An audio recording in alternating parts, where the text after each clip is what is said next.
Malkajgiri MP Etela Rajender మాట్లాడుతున్నారు. Live చూద్దాం. మా నాయకుల మధ్య జరిగిన సంభాషణను కూడా ఇవాళ కాల్ లెటర్ల వాళ్ళు చూపించడం జరిగింది.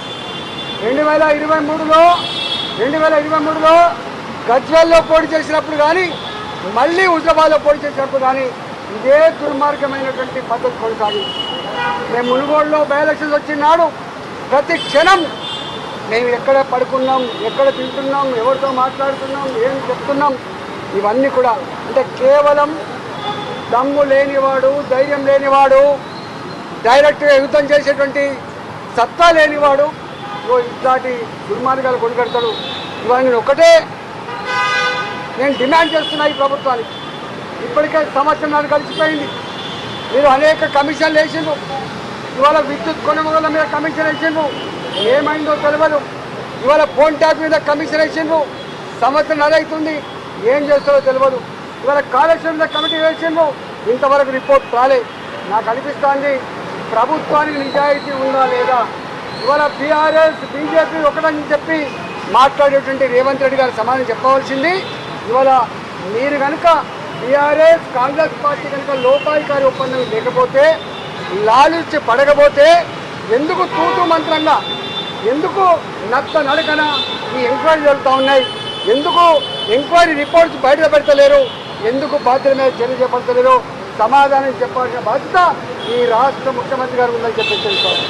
ఇవాళ ఎంత బాధ అవుతుందంటే ప్రభాకర్ రావు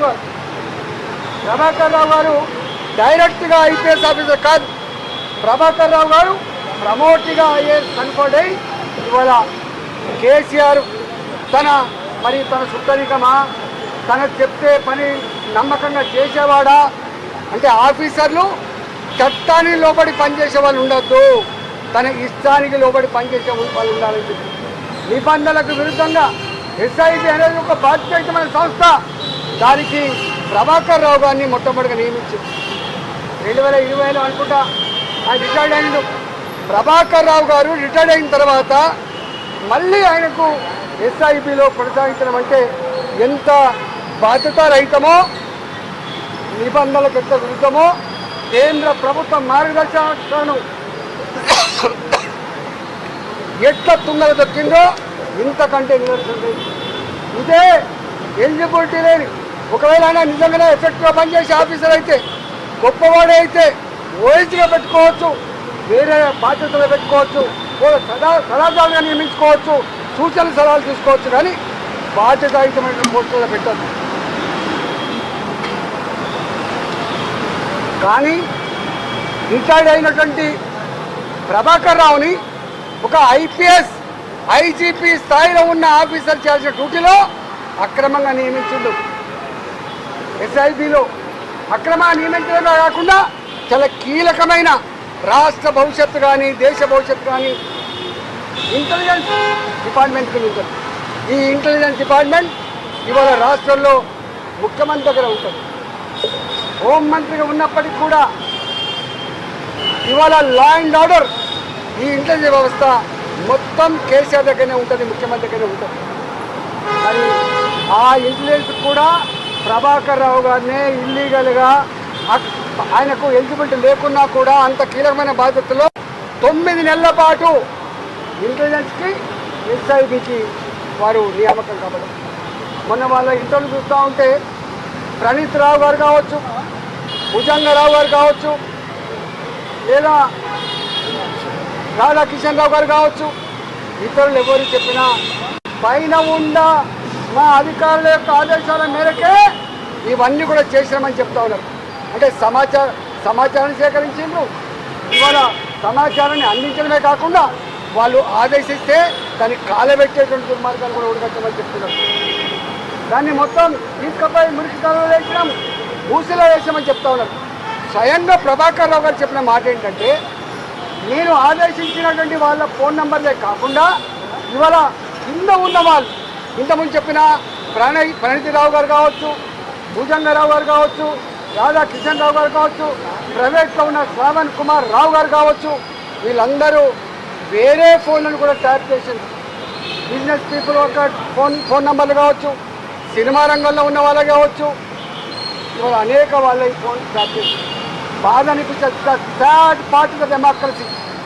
ఒక రాష్ట్రానికి గవర్నర్గా ఉన్న ఇంద్రసేన్ రెడ్డి గారు ఫోన్ ట్యాప్ అయిందంటే ఈ రాష్ట్రంలో ఉన్నటువంటి ప్రజాస్వామ్యాన్ని కాపాడే, ప్రజాస్వామ్యాన్ని అమలు చేసేటువంటి జడ్జిల ఫోన్లు ట్యాప్ చేయడం, స్వయంగా మంత్రుల ఫోన్లే ట్యాప్ చేయడం, ఎమ్మెల్యేల ఫోన్ ట్యాప్ చేయడం ఇవాళ ఎంత దుర్మార్గమైందో మనకు అర్థం కావాలి.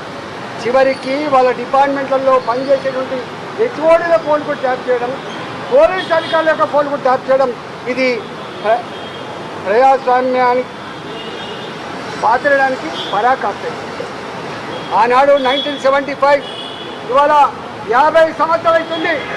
ఆనాడు వ్యక్తుల స్వేచ్ఛను హరించి ప్రజాస్వామ్యాన్ని చెరబట్టి మొత్తం దేశాన్ని జైలుగా మార్చి ఆనాడు ఇందిరాగాంధీ 1975లో ఎమర్జెన్సీ చట్టాన్ని బట్టి వేల మంది మీద కేసులు పెట్టి వందల మందిని జైలు పాలు చేసి ఇవాళ కొంతమందిని అట్టలు లేకుండా సాగొట్టినటువంటి నల్ల చీకటి అధ్యాయాలు మళ్ళీ ఇవాళ ఈ రూపంలో కనబడతా ఉన్నాయి.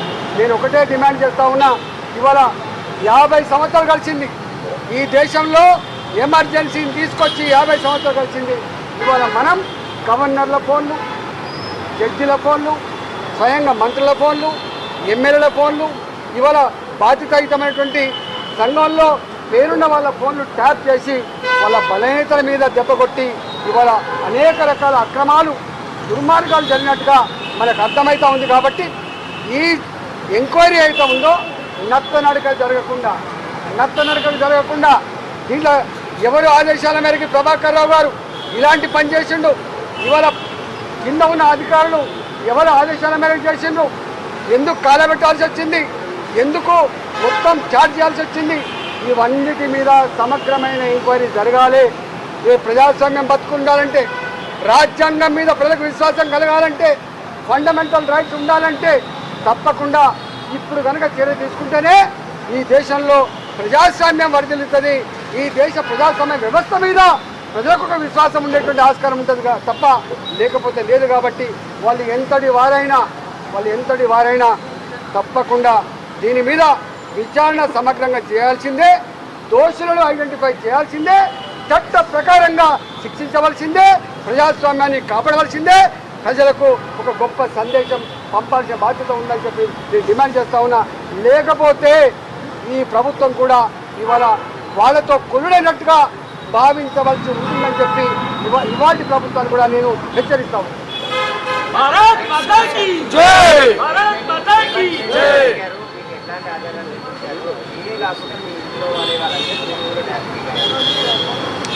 మా వైఫ్, మా భార్య నడిపోయింది యమునా హ్యాచరీస్ ఫోన్ నంబర్లు కూడా మొత్తం ట్యాప్ చేసింది టోటల్గా. మా వాళ్ళు బిజినెస్లో ఏ మెసేజ్ అయితే పంపుకుంటారో, మేము ఏదైనా మెసేజ్ పంపుతామో అవన్నీ కూడా వాళ్ళు ఎవరైనా రికార్డ్ దొరికింది. మొత్తం ఆ చాట్ అంతా కూడా నాకు ఇచ్చింది. నన్ను అడిగింది ఇవన్నీ మీవేనా అంటే ఇవన్నీ కూడా మావే. ఇలా మా విక్రమ్ రెడ్డి గారు మా జిల్లా పార్టీ అధ్యక్షుడు, మా గిరివర్ధన్ రెడ్డి గారు మా పార్టీ నాయకులు, మా సతీష్ గారు మా పార్టీ నాయకులు, వేణుగోపాల్ రెడ్డి గారు మా పార్టీ నాయకులు, ఇవాళ మా సాయి గారు, అనేక మంది, కొన్ని వందల మంది.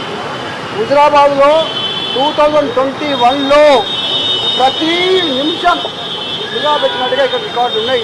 ఇవన్నీ కరెక్టేనా అని చెప్పి అడిగిండు, ఇవన్నీ కూడా కరెక్టే అని చెప్పచ్చు.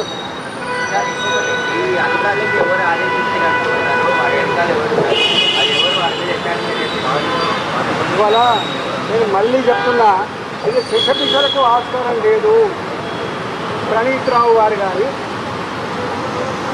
ఇటు శ్రవణ్ కుమార్ కానీ, లేకపోతే రాధాకృష్ణరావు గారు కానీ, తిరుపతయ్య గారు కానీ, వీళ్ళందరూ కూడా చెప్పిన మాట ఏంటంటే, మేము బాజాప్తా ప్రభాకర్ రావు గారి ఆదేశాల మేరకే ఫోన్ ట్యాప్ చేసాము, ప్రభాకర్ రావు గారి ఆదేశాల మేరకే ఈ సమాచార విచారంతా కూడా సేకరించినాము. ప్రభాకర్ రావు గారు కూడా ఒక స్టేట్మెంట్ ఏమిటంటే, నా కింద ఉన్న అధికారులు కూడా నేను చెప్పే పనులను చేసిండు, చెప్పని వాడు కూడా చేసిండు అని చెప్పి, అంటే ఇంత మిస్యూజ్ చేసిండు. ఎవరి అండతో తప్పకుండా ఈ డిపార్ట్మెంట్ ముఖ్యమంత్రి గారి కంట్రోల్లో ఉంటుంది. ఈ ఇంటెలిజెన్స్ వ్యవస్థ కానీ, ఎస్ఐపి కానీ, లా అండ్ ఆర్డర్ కానీ, ఇవన్నీ కంట్రోల్ ఉండేది ముఖ్యమంత్రి దగ్గర ఉంటుంది.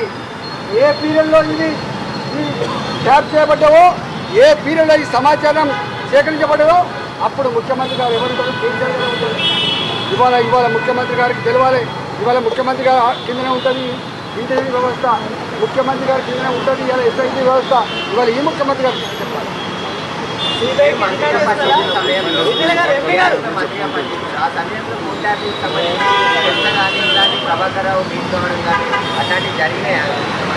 అసలు జనరల్గా ఇంటెలిజెన్స్ వ్యవస్థ కానీ ఎస్ఐబి కానీ ఈ రెండు చాలా కాన్ఫిడెన్షియల్గా పనిచేయాల్సిన డిపార్ట్మెంట్. ఇవాళ ఈ రూపంలో వాటి చరిత్ర ఇంత మలైనైతని బయటకు వస్తారని చెప్పి ఎవరు ఊహించలేదు.